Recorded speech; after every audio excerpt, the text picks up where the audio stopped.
Salam alaikum. Donc, avant de commencer, je tiens à vous informer que l'abonnement à la chaîne est gratuit.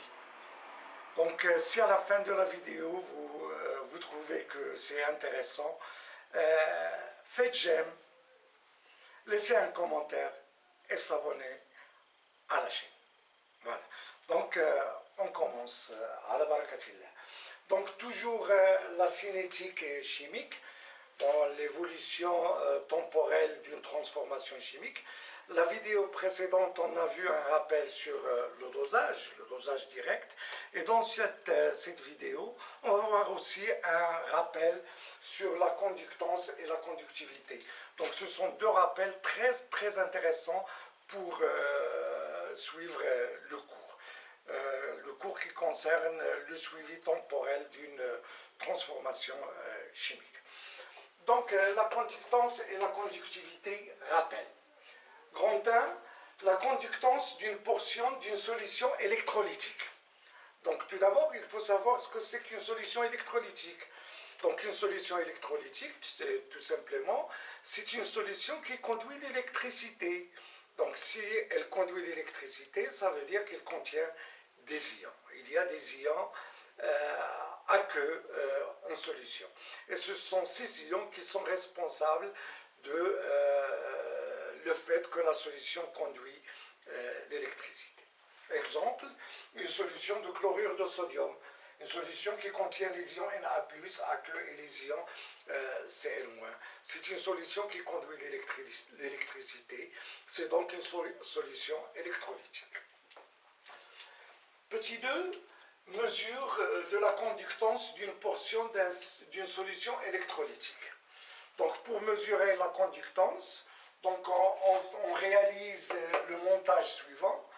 Donc, on a là un petit récipient ou bien un bécher dans lequel on verse une solution électrolytique, une solution qui contient des ions.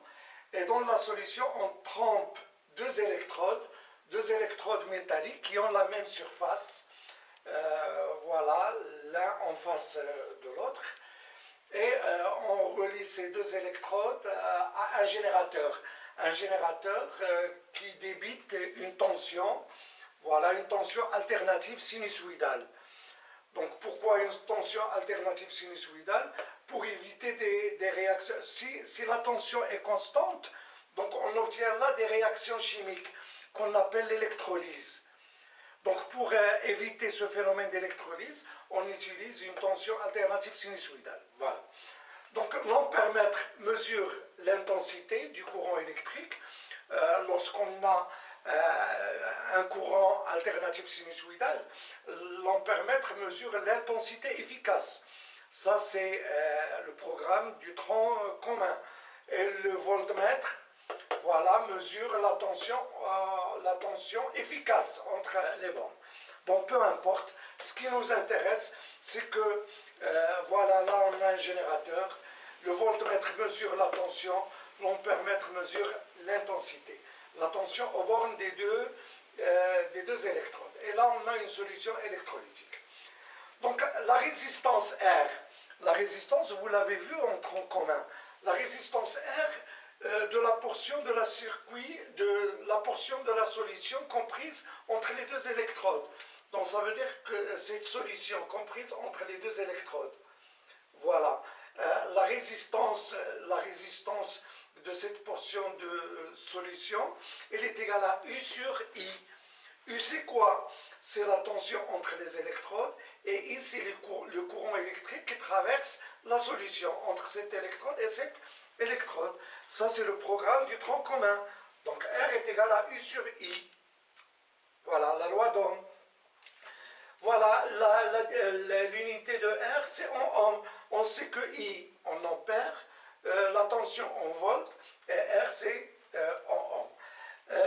Voilà, sous une tension donnée, plus que la solution résiste au courant, plus que I est faible, et plus que R est grande. Donc, la solution résiste au courant, donc R est grande, donc c'est pour ça qu'on appelle R la résistance. Donc, R, c'est la résistance qui est égale à I sur I. Plus que R est grande, plus que I est faible. L'unité de R, c'est l'ohm. Le symbole, c'est oméga. L'ohm est une unité qui est très faible, c'est pour ça qu'on utilise les multiples. Par exemple, 1 kilo-ohm est égal à 10 puissance 3 ohms. 1 méga-ohm, c'est 10 à la puissance 6 ohms. Ainsi. Voilà, la conductance maintenant. La conductance, c'est G est égal à 1 sur R. Donc, plus que R est grande, plus que G est petite. Donc, plus que la solution résiste au courant, plus qu'elle conduit mal. Et plus qu'elle résiste mal, plus qu'il conduit mieux. Donc G est égal à 1 sur R. C'est pour ça qu'on appelle G la conductance. Et R la résistance et G la conductance. C'est l'inverse. Donc G, puisque R est égal à U sur I, donc G est égal à I sur I. L'unité de G, I en ampères, U en volts, G c'est en Siemens et le symbole c'est S. Donc, on a vu que l'ohm est une unité qui est très faible, donc le Siemens est une unité qui est très grande. Donc, c'est pour ça qu'on utilise les sous-multiples. Par exemple, 1 millisiemens qui est égal à 10 puissance moins 3 Siemens, 1 microsiemens égal à 10 puissance moins 6 Siemens. Donc, généralement, on utilise ces unités, millisiemens, micro, Siemens. Donc, la conductance de cette portion de solution qui est égale à I sur I dépend de certains paramètres. Bon, la conductance, elle dépend de la surface de chaque électrode, il dépend de la longueur entre les électrodes et il dépend de la nature de la solution. Donc, s'il dépend de la nature de la solution, ça veut dire qu'il dépend des ions qui se trouvent dans la solution et de leur concentration effective. Donc, si voilà, on change les ions, la conductance change. Donc, la conductance dépend de la surface des électrodes, de la distance entre les électrodes et des ions qui se trouvent dans la solution et leur concentration effective. Donc, G dépend de la surface S de chaque électrode. L'unité dans le système international, c'est le mètre carré. L, la distance entre les deux électrodes, l'unité c'est en mètres. Et les ions présents en solution et leur concentration effective. Et on montre, ça vous l'avez vu l'année dernière, que G est égal à sigma fois S sur L. Donc ce G qui est égal à I sur I est égal aussi à sigma fois S sur L. S, c'est la surface en mètres carrés. L, c'est la distance entre les deux électrodes en mètres. Et sigma, c'est sigma. Donc G dépend de S, dépend de L. Et sigma dépend des ions présents dans la solution et de leur concentration effective. Donc c'est ce facteur qui dépend des ions et leur concentration effective. Donc sigma s'appelle la conductivité de la solution. Elle dépend des ions en solution et de leur concentration effective. L'unité de sigma, puisque S c'est en mètres carrés, L en mètres et G en Siemens. Donc pour avoir le Siemens, là sigma doit être exprimé en Siemens mètre. Voilà, en Siemens mètre. Attendez, voilà, mètre moins 1. Voilà. Voilà, mètre carré sur mètre, ça donne. Voilà, en Siemens mètre moins 1. Donc, ce sigma qui dépend des ions présents dans la solution et de leur concentration effective peut être écrite sous la forme sigma est égal à la somme. Ça, c'est sigma minuscule et ça, c'est sigma majuscule qui désigne la somme. Sigma est égal à la somme des lambda I fois xi, les concentrations xi. Xi, c'est quoi? Ce sont les différents ions en solution. Par exemple, la solution de chlorure de sodium, Xi, ça désigne Na+, et ça désigne Cl-. Donc, Xi, ce sont les différents ions présents en solution. Voilà, Xi entre crochets, ça veut dire la concentration effective de l'ion Xi. Mais notez bien, c'est très très intéressant ça, c'est très intéressant que la concentration de l'ion Xi doit être exprimée en mol par mètre cube, parce qu'on travaille dans le système international des unités. Donc la concentration de Xi doit être exprimée en mol par mètre cube. Voilà, on a 1 mol par litre, si vous avez 1 mol par litre. 1 litre, c'est 10 puissance moins 3 mètres cubes. Donc ça nous donne 1 mol par 10 puissance moins 3 mètres cubes. Donc est égal à 10 à la puissance 3 mol par mètre cube, c'est-à-dire 1000 mol par mètre cube. Et lambda I, voilà, on a les concentrations. Lambda I est un facteur qui dépend de l'ion Xi.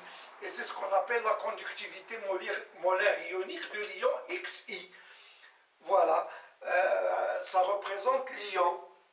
Ça représente la conductivité de l'ion. C'est ce qu'on appelle la conductivité molaire ionique de l'ion Xi. Et son unité, c'est le Siemens mètre carré mol moins 1. Pourquoi? Parce qu'on a la concentration là, c'est en mol par mètre cube. Voilà, sigma, c'est en Siemens. Donc il faut, voilà, Siemens mètre moins 1. Voilà, donc pour avoir Siemens moins 1, donc lambda I doit être exprimé en Siemens, mètre carré, voilà, donc on a mètre moins 1, voilà, donc on a mètre moins 1, on simplifie, ça nous donne mètre moins 2, donc là on doit avoir mètre carré, donc Siemens mètre carré mol moins 1, vous vérifiez ça. Donc l'unité de sigma, dans lambda I, la conductivité molaire ionique de l'ion Xi, c'est le Siemens mètre carré mol moins 1. Je vous donne tout de suite un exemple.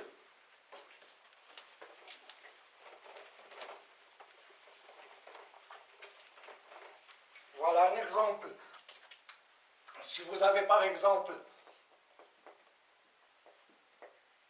une solution de Na plus AQ plus Cl moins AQ, de concentration C est égale à 10 puissance moins 2 mol par litre. On a lambda de Na plus AQ est égal à 3,5 10 puissance moins 3 mol, voilà, Siemens mètre carré mol moins 1. Et lambda de Cl moins est égal à 7,6. Voilà, lambda de C 7,6 10 puissance moins 3 Siemens mètre carré mol moins 1. Donc on a sigma de la solution est égal à lambda de Na plus.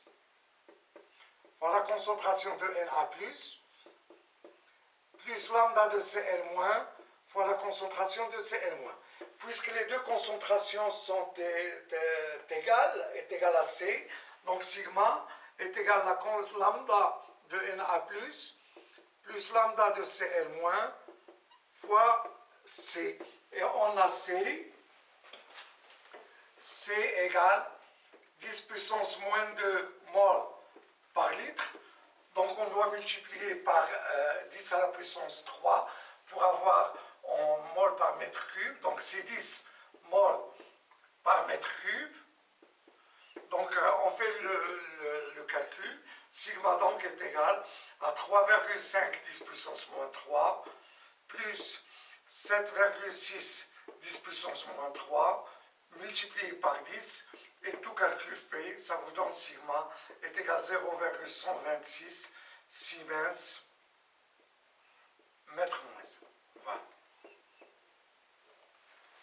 Donc j'ai oublié de vous dire que les lambda I, on les donne toujours. Donc voilà, on les trouve parmi les données de l'exercice. Donc tous les ions connus ont une lambda I. Donc voilà, chaque ion a une valeur de lambda I. Donc ainsi se termine ce rappel sur la conductance et la conductivité.